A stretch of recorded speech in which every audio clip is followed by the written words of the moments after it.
Vamos a dar comienzo a la clase número 4 de TICS, donde vamos a ver la unidad número 2, que corresponde a ambientes digitales. En esta unidad vamos a ver cómo aplicar procedimientos para la búsqueda, selección y organización de la información en ambientes digitales. ¿A qué se refiere con ambientes digitales? Todo lo que tiene que ver con los navegadores, el correo, el Drive, Google, Bing, todas esas cosas. Entonces, el ambiente web. Nosotros ya habíamos visto los sistemas operativos, como el Windows, el Android, el iOS, que son ambientes con elementos más bien idénticos o similares. ¿A qué se refiere con eso? Por ejemplo, todos los sistemas operativos trabajan con archivo de carpeta, se pueden instalar programas, tengo una barra de tareas, botón de inicio, reloj y hora, varias cosas. Y lo mismo sucede con el ambiente web, con los navegadores, por ejemplo. Si yo abro el Google Chrome, todos más o menos son iguales. Todos tienen elementos muy similares o los mismos. Antiguamente, cada compañía diseñaba e implementaba su propio navegador, ¿ya? De hecho, habían páginas que funcionaban en un navegador y en otros se veían fatal, horrible. Entonces, ¿qué es la Internet? Como dice acá, es una red mundial. Nosotros ya habíamos hablado sobre las redes LAN, las MAN, las WAN, pero esto es una red mundial. Todo lo que tiene que ver con la interconexión del mundo se le conoce como Internet. Ya. Para acceder a Internet debemos utilizar un navegador de Internet. Los navegadores de Internet por sí solos no funcionan. Necesitan de algo que se llama motor de búsqueda. Entonces, ¿qué navegadores tenemos? Los más conocidos son el Google Chrome, Mozilla Firefox y Microsoft Edge, en reemplazo del mítico Internet Explorer. Todos los navegadores pueden acceder al famoso y mundialmente conocido Google. ¿Pero qué es Google? Google es un motor de búsqueda. Los motores de búsqueda son los que nos permiten acceder a las páginas, a los videos, a los tweets, a Facebook, a los posteos, a los memes, a todas esas cosas lo podemos hacer a través de un motor de búsqueda. ¿Cuáles existen? Google, Yahoo, Ask, AOL, Bing.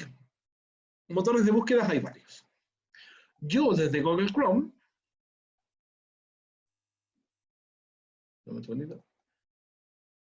desde Google Chrome puedo acceder al motor de búsqueda de Google.com, o incluso puedo acceder al Bing.com, que es el motor de búsqueda predeterminado de Microsoft Edge. De hecho, se llama Microsoft Bing el motor de búsqueda.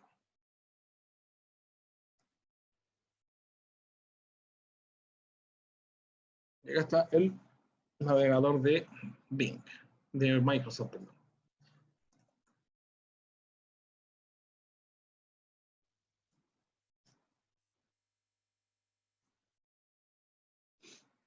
Entonces, ¿cuál es la diferencia entre uno y otro? Todos los navegadores tienen los mismos elementos. Todos tienen barra de navegación, o sea, claro, botones de navegación, barra de direcciones, y el motor de búsqueda trae la barra de búsquedas. Y tienen la configuración propiamente tal.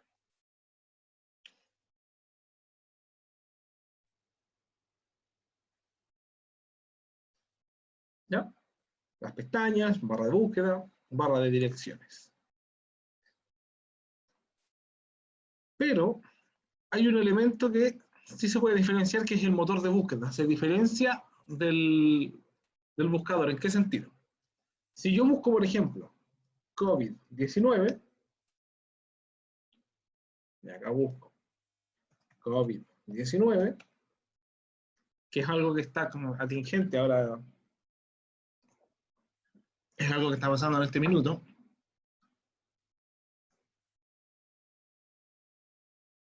Por ejemplo, si nos vemos del motor de búsqueda de Google, nos va a mostrar la información según la región, en este caso región metropolitana, o alguna ubicación regional aproximada.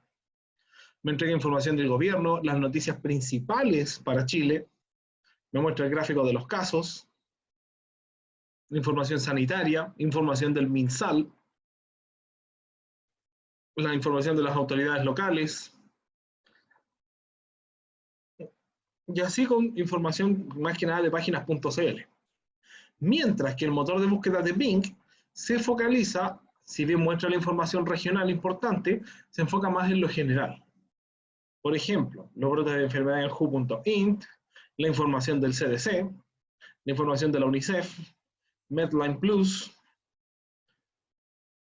COVID-19.who.int. Entonces, el motor de búsqueda de Google sirve más en función de la ubicación, de la cercanía, digamos, mientras que el de Bing es más generalizado, trae lo que es más importante o relevante a nivel mundial.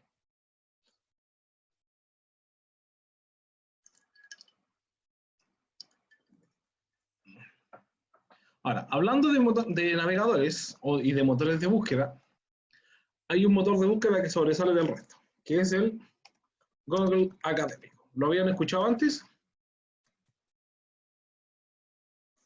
¿Ustedes? Usted lo había mencionado anteriormente. Ya. El Google Académico, a diferencia del motor de búsqueda normal, por ejemplo, si busco COVID-19, me va a entregar información relacionada con la pandemia. Si yo busco algo, por ejemplo, algo como el IVA, o el impuesto al valor agregado, me van a aparecer libros o información. Por ejemplo, acá tenemos el impuesto al valor agregado y el régimen de facturación en el impuesto a la renta. Esto es un libro.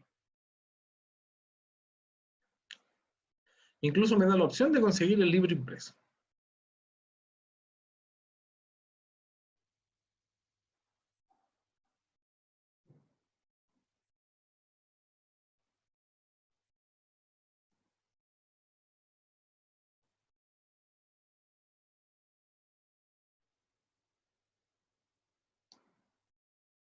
Entonces, cuando ustedes tengan que hacer una investigación o sustentar su información, lo mejor es realizar una búsqueda en Google Académico, buscar alguna de estas páginas o libros, o documentos en PDF, por ejemplo.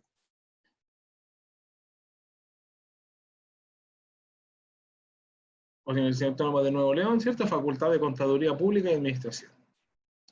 Análisis sustantivo del esquema de tasas y regímenes especiales aplicables en el impuesto al valor agregado en México.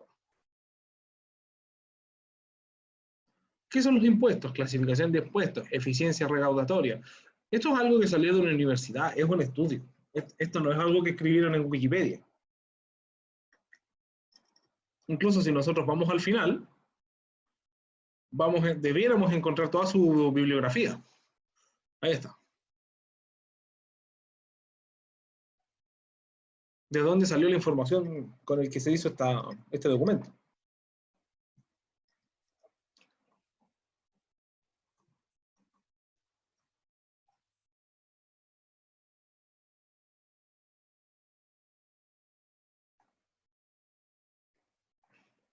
Ya. ¿Se entiende la diferencia entre navegador y motor de búsqueda? Sí, profe. ¿Alguna consulta, duda?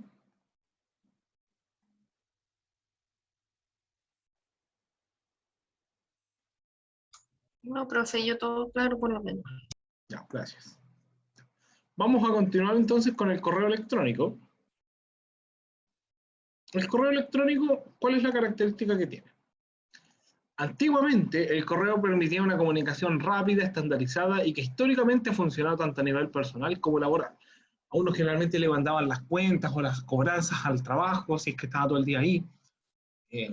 Una carta que se enviaba, por ejemplo, a la invitación a una boda, se le mandaba a las diferentes personas la misma carta a diferentes direcciones. En la versión digital, que es el correo electrónico, mejora todo lo anterior, que incluye funcionalidades que permiten crear ambientes de comunicación nuevos y más versátiles. ¿A qué se refiere esto? Yo voy a mandar correos con archivos adjuntos, puedo mandar correos directos, con copia oculta, que es lo que vamos a ver ahora. Se puede escribir un solo correo y enviar a miles de personas. Se pueden adjuntar elementos como fotos, videos, informes o planos. La dirección de correo puede ser personal o institucional. Por ejemplo, en el caso de ustedes, su correo alumnos.nac pertenece al dominio de empresa o corporativo ENAC. Y ustedes pertenecen al subdominio alumnos. CC y CCO se conocían coloquialmente como con copia, o sea, se conocen con copia y copia oculta. Pero en la antigüedad se conocían como con copia o copia carbón. De todas maneras, CCO sirve para que las otras personas no sepan que hay otros agregados en el correo. Lo vamos a ver ahora. Entonces voy a abrir el Gmail. Y tenemos. Este es nuestro correo, ¿cierto? Donde tenemos la bandeja de recibidos, donde están todos los correos que alguna vez hemos recibido, enviados, todos los correos que nosotros alguna vez mandamos.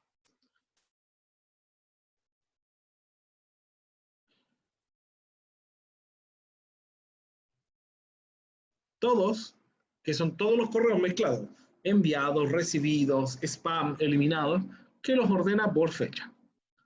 Tenemos los spam, que son los correos no deseados, donde nosotros podemos agregar alguna dirección. Y tenemos la papelera, que es finalmente donde nosotros tenemos los elementos que han sido eliminados o hemos eliminado. Un segundito.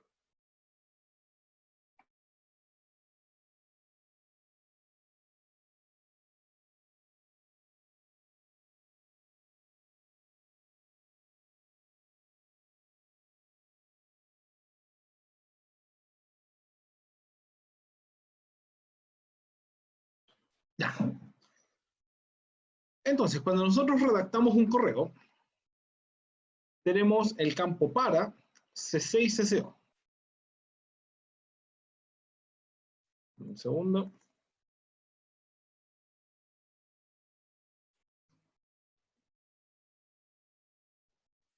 Y vamos a poner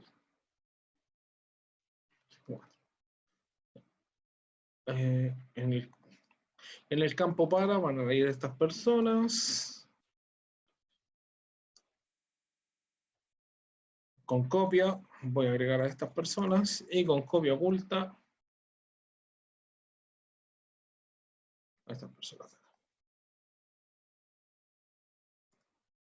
Entonces, ¿qué quiere decir esto que estoy haciendo acá? Todas las personas que están para CC y CCO van a recibir el mismo correo, sin ninguna diferencia. ¿Dónde está la diferencia? Que es más bien algo protocolar.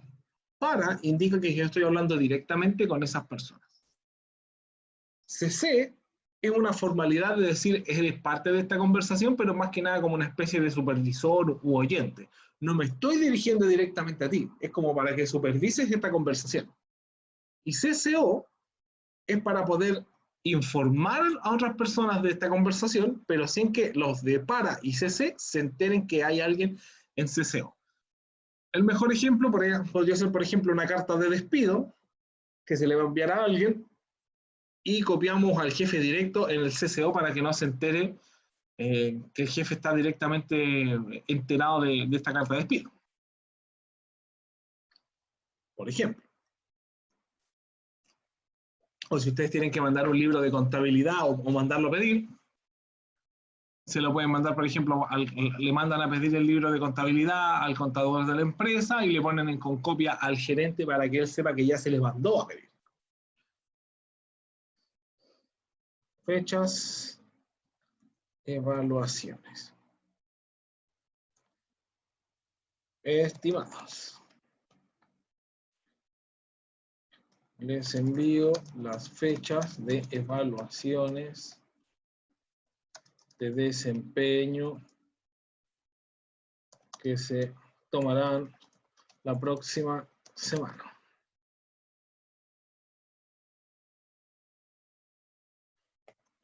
Lentamente. Entonces, ¿cómo se redacta el cuerpo de un correo? En el asunto ponemos la idea lo más breve posible. Fechas de evaluaciones de desempeño. preciso. Un saludo, en este caso, estimados, buenas tardes, buenos días, qué sé yo. Desarrollamos la idea del correo, que es lo que está acá, y una despedida o un cierre del mensaje. Con eso tenemos el correo listo. Y lo enviamos. Yo les acabo de mandar este correo a ustedes. Se lo mandé a 2 personas, o a 3 personas, creo en realidad. No sé si estarán acá en la clase. José Martínez, Jordan Sepúlveda y Pastora Venegas. Si me pueden confirmar, si pueden ver estos correos, y los demás si pueden revisar que si pueden ver alguno de esas 3 personas en el correo. Sí, ahí me llegó. Ya. ¿Y usted quién es, disculpe? Jordan Sepúlveda. Sí, a mí igual me llegó. Ya. Ustedes pueden ver a las personas que están en CCO, ¿cierto? Sí. Ya. Y Karina Antil o Danitza Díaz, Paula Faúndez, no A sé mí, qué también, por ahí. a mí también me llegó, profe. Profe, también me llegó. Ya. ¿Y ustedes pueden ver a estas personas que están acá? A José Martínez, Jordan Sepúlveda, Pastora Venegas. Que aparezca su dirección de correo, como lo estoy viendo yo. No, profe. Ya. Para No, no eso, se ve. entonces, si ustedes se fijan, los compañeros me confirmaron que les llegó el correo, pero ustedes no vieron que yo solo, o sea, no lo van a poder ver a menos que ellos respondan este correo. Incluso yo misma me veo, o sea, yo me veo sola en el Sí, yo CCO. también. En el CCO solamente aparezco yo Ujú. y los demás no. No están, ¿ven? O sea, los que están en CCO. Claro, solamente se ven a ustedes mismos, no a nadie más. Entonces, para eso sirve el CCO, cuando yo necesito ocultar gente, pero necesito mandárselo igual.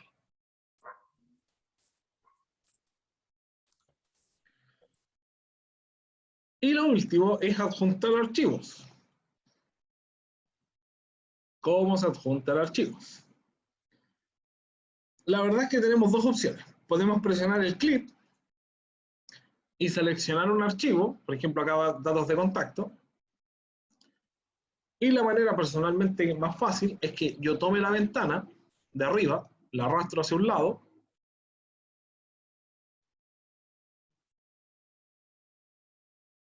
y por ejemplo voy a mandar la PPT que se llama semana 4. Le doy un clic sin soltar y la arrastro hacia el correo.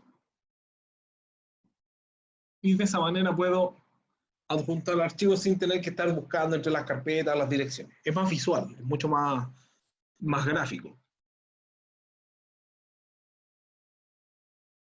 Incluso si yo tengo la ventana abierta completamente, voy a cancelar esto porque si no va a hacer que ande lento el internet. ¿Cómo lo hago? Tomo el archivo, por ejemplo, tarea 4, voy a salir con el navegador, se va a abrir y lo suelto en el correo.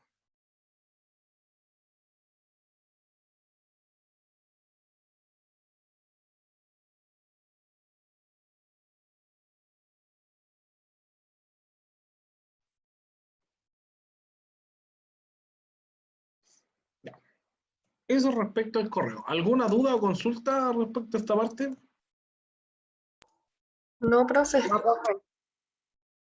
Estamos avanzando rápido. Yo, profe, llegué recién, pero mi única duda es que estaba explicando lo del correo, cómo se utiliza. Claro, en el fondo estábamos explicando cómo crear un correo, cuáles son las bandejas que hay, que son esas, las de recibido, donde llegan los correos, enviados, donde están todos los que alguna vez mandé. Eso estaba explicando. Y la diferencia entre los campos para CC y CCO. En el campo para, es como si yo estuviera teniendo una conversación directa con la persona. Por ejemplo, acá yo estoy hablando directamente con Karina Antil, con Nicole Cid, con Danitza Díaz y Denise Espinosa. Estoy haciendo partícipe también de la conversación a Paula Faúndez, Juan González y Lucas Llanos. Pero también les informé a José Martínez, Jordan Sepúlveda y Pastora Venegas. Pero ninguna de las otras 7 personas se van a enterar que ellos están acá. Esa es la gracia de, digamos, del con copia oculta. Ahora, es el mismo correo, el mismo texto, todos pueden responderlo. Esto es meramente una protocolaridad, ya, algo formal. No afecta a nivel técnico o gráfico, visual, nada. Llega en el mismo tiempo, en el mismo orden, mismo peso, todo igual.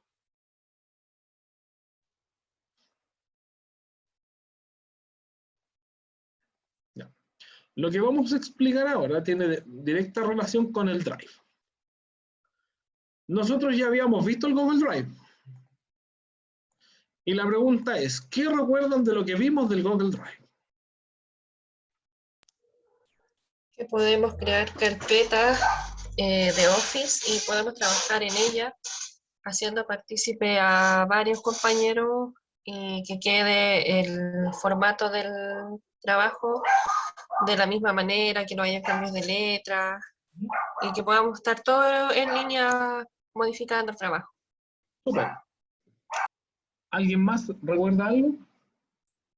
Que también uno podía cargar archivos que en caso que no tuviéramos el Office y podemos leerlo en Drive. Ya, súper. Profe, también que si se puede, es como, hoy día trabajamos de nuevo en ese sistema para hacer un trabajo, pero Ya. como ya lo habíamos visto con usted, fuimos un poquito más ordenados para poder no juntar las informaciones, que no se confundieran. O sea, hoy día lo aplicaron, digamos, en la realidad. Claro. Súper. Ya. Ahora, detalles importantes, por ejemplo, de que la nube, para poder acceder a la nube, siempre necesitamos tener conexión a Internet. Podemos acceder de cualquier parte que tenga conexión a Internet. ¿Ya? Nos permite, al igual que el Windows, administrar archivos y carpetas. Pero ¿qué cosas no nos permite hacer? Por ejemplo, al menos la nube de Drive, de Google, la nube de Google Drive, no nos permite instalar programas. Yo no puedo instalar el Office o el Facebook en mi Google Drive. No puedo. O el WhatsApp. Lo que sí puedo hacer es conectar aplicaciones que están del Marketplace de Google. Me explico. Yo voy al botón nuevo, voy al botón más y puedo conectar aplicaciones.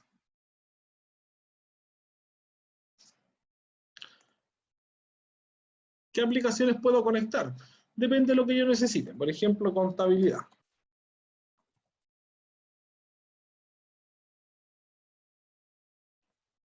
Ya no aparece nada. Calculadora. Calculadora científica, me parece. Contable. Un ERP AG. Ahí tenemos un ERP que se conecta con nuestro propio Drive como para poder practicar con él. AirPag es un servicio de nube para ERP que cubre todos los procesos de negocio para las empresas pequeñas o medianas empresas. Por todo queremos decir compras, ventas, producción, inventario, planificación de proyectos, puntos de venta.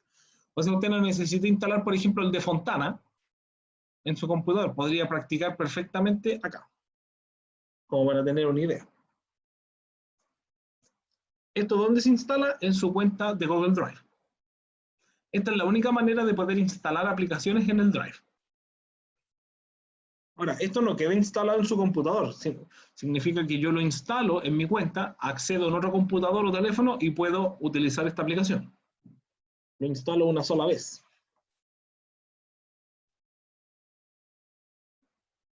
Ahora, ¿cuáles aplicaciones son útiles a la hora de trabajar con Drive? Nuevo, tenemos primero los formularios de Google. Yo voy a crear una carpeta acá, primero, carpeta que se va a llamar contabilidad. Ahí está contabilidad. Nuevo. Formularios de Google. ¿Para qué me sirven los formularios de Google? Para hacer encuestas. ¿Ya? Por ejemplo, vamos a hacer ¿de qué les gustaría o creen que podría servir un cuestionario? Un formulario para contabilidad. ¿Qué creen ustedes? ¿Qué tipo de información de repente necesita recopilar un contador?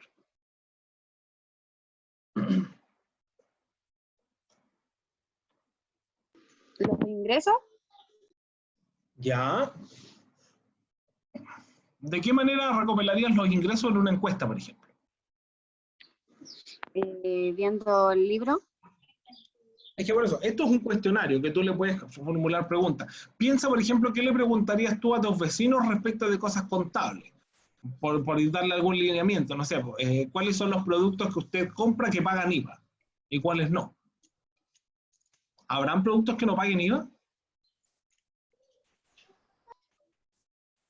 Todos pagan IVA, Todos por lo que pagan tengo IVA. entendido. Yo me imagino igual.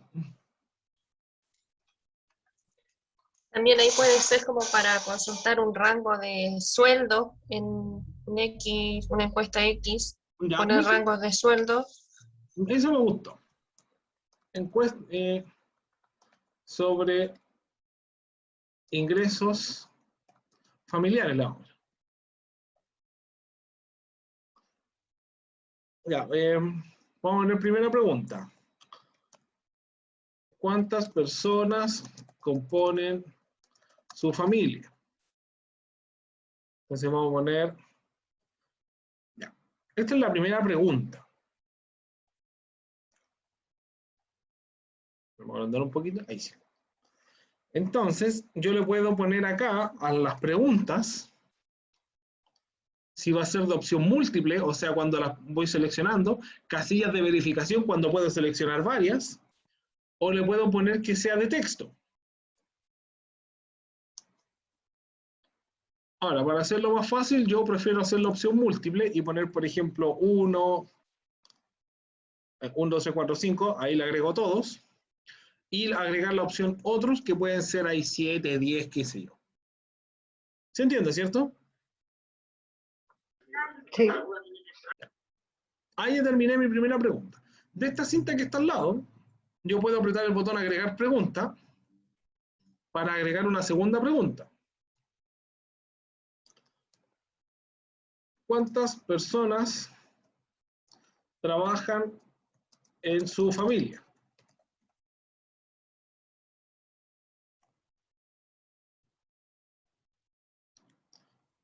Y vamos a hacer lo mismo.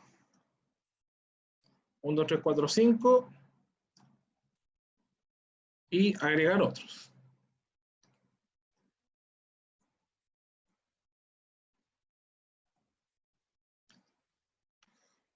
¿Cuál es el ingreso líquido promedio mensual de toda su familia? Y uno se preguntará, ¿para qué quiero saber eso? Porque con eso, no sé, pues si entre todos ganan, no sé, 1 millón de pesos, con eso se puede saber más o menos cuánto pagan en impuestos, como para poder hacer una proyección familiar de pago de impuestos por familia en una comuna, por inventar algo.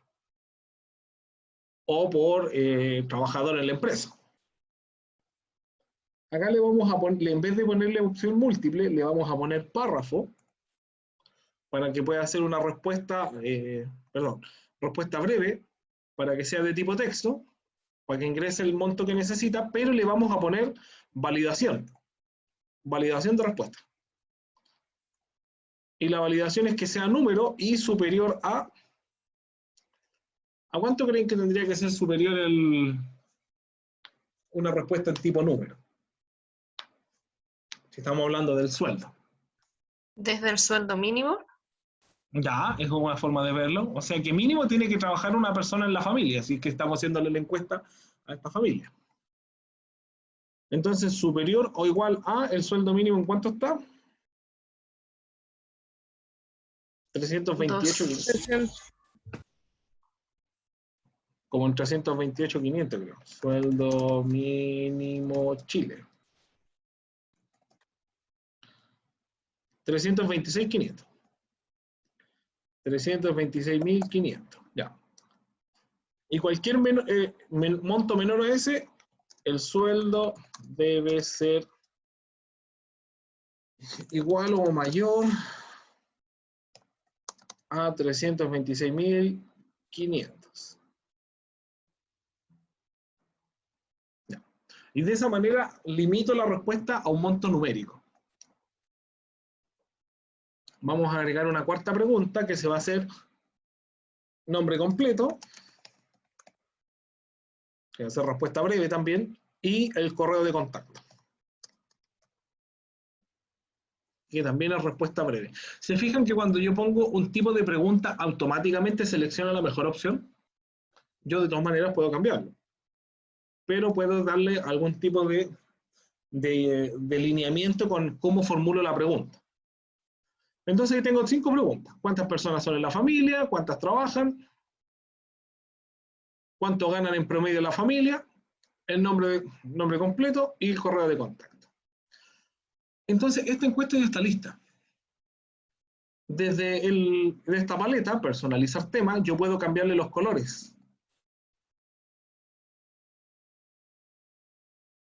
Por ejemplo, eso. ¿Ya? Le cambio los colores, le puedo cambiar el estilo de fuente, la letra.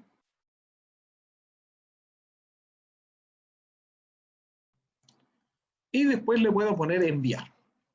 Cuando presiono enviar, tengo 3 opciones. La puedo mandar por correo para que las personas la reciban en su correo y la contesten. Puedo obtener un link, un enlace para que las personas accedan por ese link. O puedo obtener el código HTML para poder integrarlo o incrustarlo en una página web. Generalmente se utilizan estos dos modos, ¿ya? O la mando por correo o la mando por enlace. Yo en este caso voy a poner abreviar URL para hacer una URL cortita. Enviar URL, abreviar URL y le voy a poner copiar. Y se las voy a mandar a ustedes por el chat.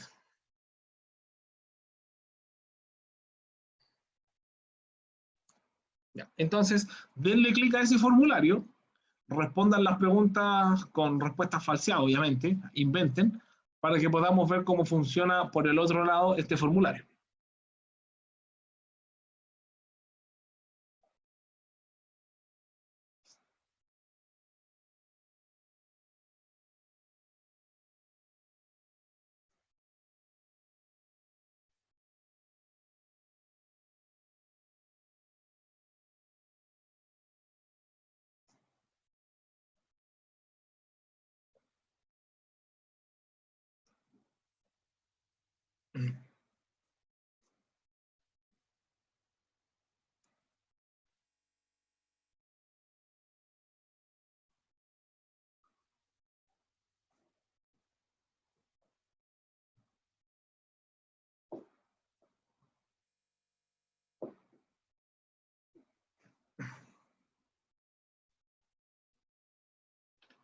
Ya.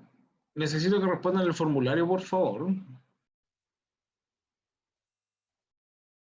El que les mandé al chat. ¿Se envía igual? Sí, tienen que ponerle abajo al final enviar para poder guardar los resultados. Ahí me llegó la respuesta suya. Están llegando. Si se fijan, cuando yo estoy en la vista del formulario, me aparecen las preguntas y las respuestas. Cuando yo voy a las respuestas, me muestra automáticamente los gráficos de cada pregunta. Entonces, hay 3 respuestas, o sea, en 2 familias hay 4 integrantes, ahora hay 4 respuestas, y ahí van cambiando automáticamente en función de las respuestas. ¿Cuántos trabajan en su familia? ¿Cuál es el ingreso líquido promedio de su familia? Ahí están esos montos. Entonces yo con esos montos puedo empezar a trabajar, por ejemplo, los saco y puedo obtener un promedio por familia de cuánto se gastan impuestos. Por ver algo. O cuál es el ingreso promedio por cada familia en mi empresa y poder hacer un ajuste de sueldo.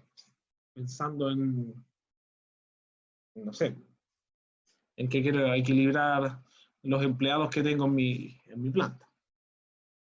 O cuál es la diferencia de sueldo entre un trabajador y otro. Ahora, con toda esta información, si ustedes se fijan acá, hay un símbolo de hoja de cálculo, como de un Excel, un verde. Si yo le doy un clic, me va a preguntar si quiero crear una tabla. Quiero crear una hoja de cálculo. Le voy a poner respuestas formulario. Crear. Y automáticamente me genera una hoja de cálculo que tiene toda la información tabular.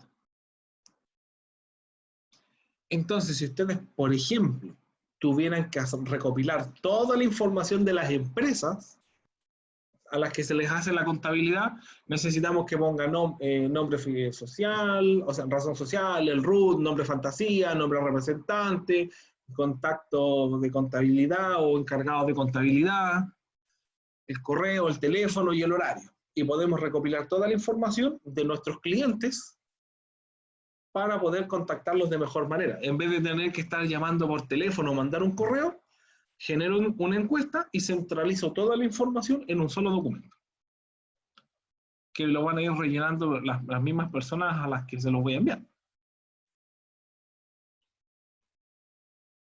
¿Quedó claro esta parte? Sí, profe. Sí, profe, no conocía esa herramienta, está súper buena. ¿Les gustó? Yo la verdad es que Está interesante.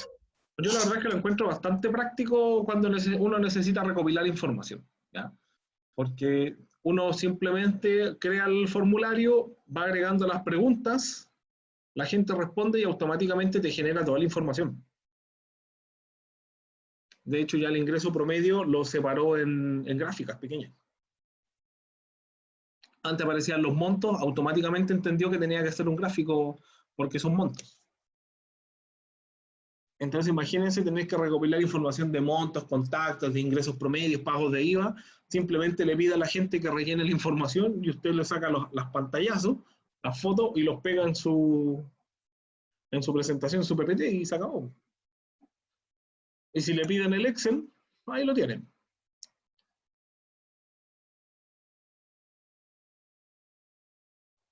Ya, vamos a ver la última aplicación, que se llama Nuevo más dibujos de Google. Los dibujos de Google, ¿por qué yo les sugiero que lo utilicen? O se los muestro que lo utilicen. Es muy común que uno de repente tiene que hacer un mapa. Por ejemplo, en las empresas siempre se necesita el mapa jerárquico. Entonces, en el Paint yo voy a tomar un rectángulo, ¿cierto? Y voy a poner gerente. Voy a dibujar otro rectángulo, donde voy a poner el jefe de ventas. Voy a poner otro rectángulo donde está, por ejemplo, puede ser gerente comercial. ¿Cierto? Ya. Y los voy a tratar de unir, obviamente.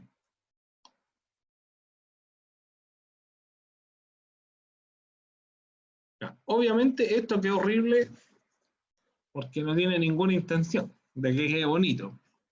¿Cuál es el problema? Cualquier cosa que yo trate de mover acá, por ejemplo, este cuadro yo necesito moverlo, ya quedo con problemas. Era muy común que cuando uno estaba en el colegio trataba de hacer un gráfico, utilizaba este tipo de herramientas y era súper horrible, era demasiado complicado porque no es una herramienta diseñada para poder hacer un gráfico, un mapa jerárquico, un mapa conceptual. Entonces, ¿qué es lo que hacemos? En los dibujos de Google, yo tengo la cinta de opciones, ¿cierto? Y tengo acá las formas. Primero voy a agregar una forma acá. Y automáticamente le voy a poner el nombre gerente. Le puedo hacer la alineación de texto correspondiente. Y lo voy a ubicar ahí. Listo. Voy a agregar otra forma. Que se va a llamar jefatura de ventas. Para no estar creando cada vez un símbolo, yo simplemente puedo seleccionarlo, Control C para copiar, Control V corta para pegar y voy replicando los mismos cuadros. Gerente comercial.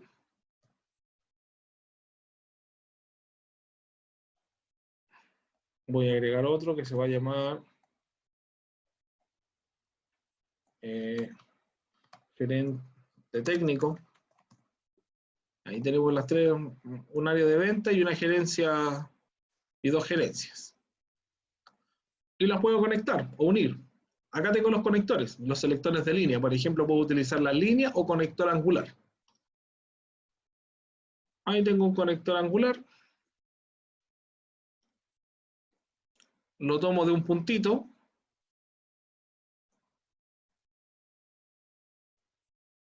Y lo llevo hacia los puntos púrpuras de cada recuadro. Y de esa manera queda unido.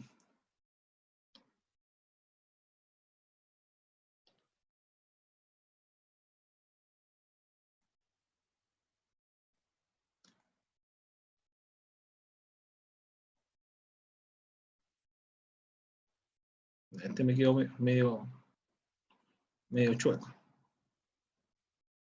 Ahí está. ¿Sí? ¿Se entiende, cierto?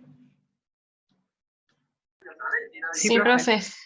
¿Ya? ¿Y cuál es la gracia? En que si yo muevo cualquiera de estos elementos, todos los demás debieran reaccionar o comportarse en función del movimiento de ese elemento.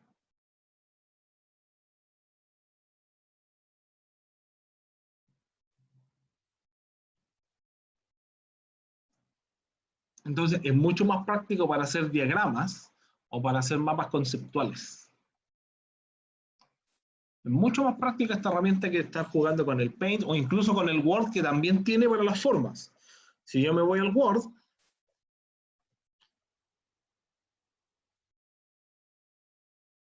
yo también puedo insertar formas y hacer algo muy similar, pero no tiene los conectores. ¿A qué me refiero? Si yo muevo un elemento, se va a desarmar toda la estructura. En los dibujos de Google, como entiende que hay elementos interconectados, los va a tratar como un solo elemento o como elementos individuales, y yo los voy a poder mover y digamos, trabajar como un conjunto o por separado.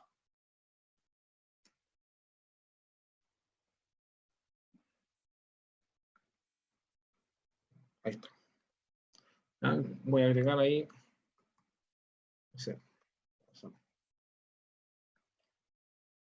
Esto le vamos a poner acá el vendedor.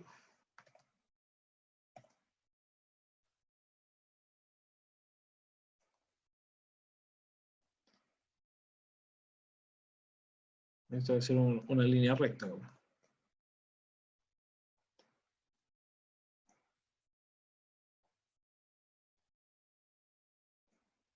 Ahí está. Y la gerencia comercial va a tener al contador.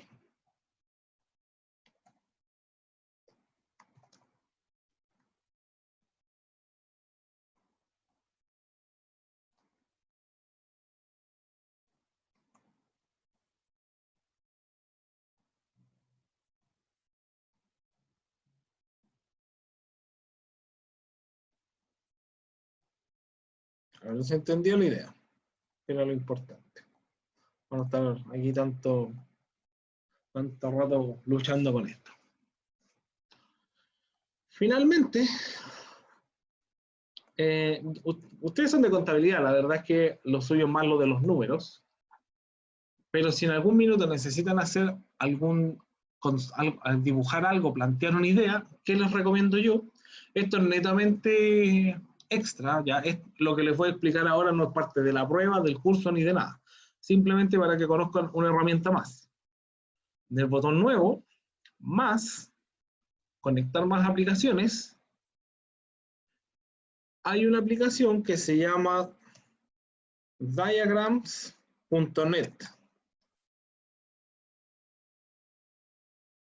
Yo personalmente utilizo esa aplicación. Ustedes la seleccionan, le ponen instalar y se las va a instalar en su cuenta. ¿Para qué sirve? Ahí está, diagrams.net. Ahí está cargando. Me está preguntando si quiero un diagrama en blanco. Le doy crear.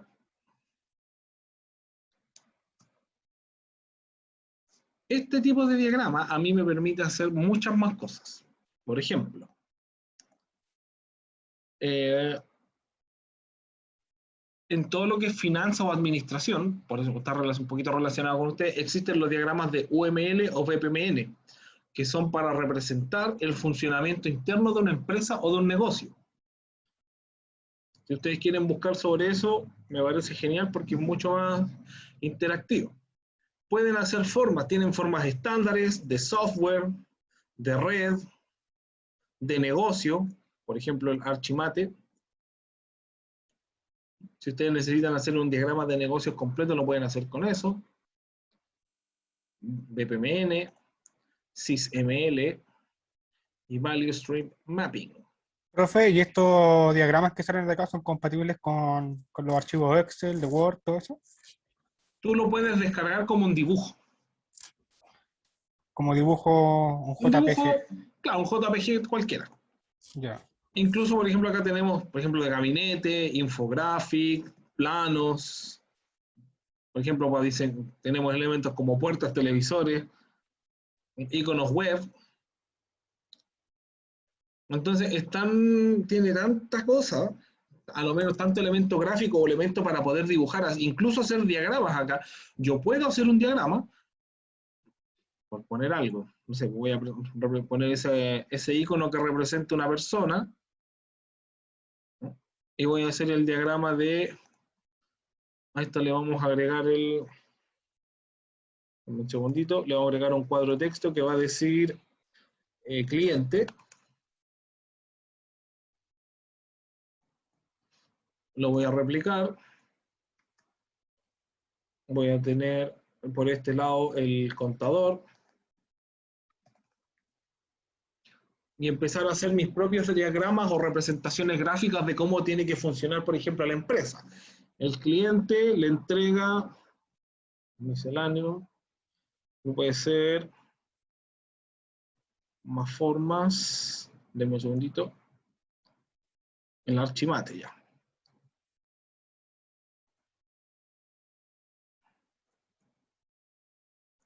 Bueno, eso está bien. BPMN general. Una tarea. El cliente entrega libro general.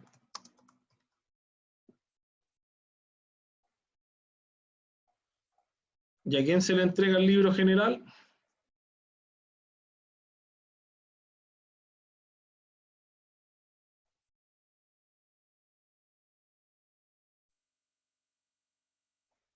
Esto lo vamos a borrar. Esto yo lo puedo girar acá. ¿Ya? El cliente se le entrega el libro general al contador.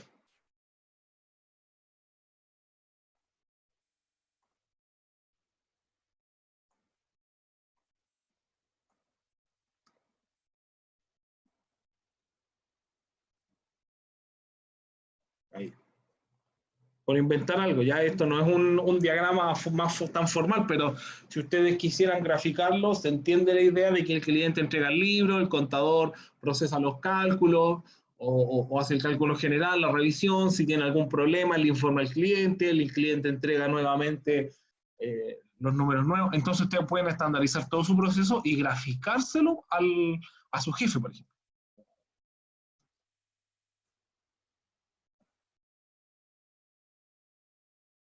Pero, sinceramente, con ustedes les basta y les sobra con los formularios y con los dibujos de Google. Con esos dos se pueden con estos cinco, los cinco que aparecen acá al principio, documentos, hoja de cálculo, presentaciones, formularios y dibujos, con eso ustedes se pueden defender bastante bien en cualquier empresa. Con uno recopilan la información y con el otro pueden representar gráficamente qué es lo que ustedes están pensando hacer para que los demás lo entiendan. Y los demás ya, que es lo básico, pues el Word, el Excel y el PowerPoint. ¿Sí? Ya, ¿alguna duda, consulta?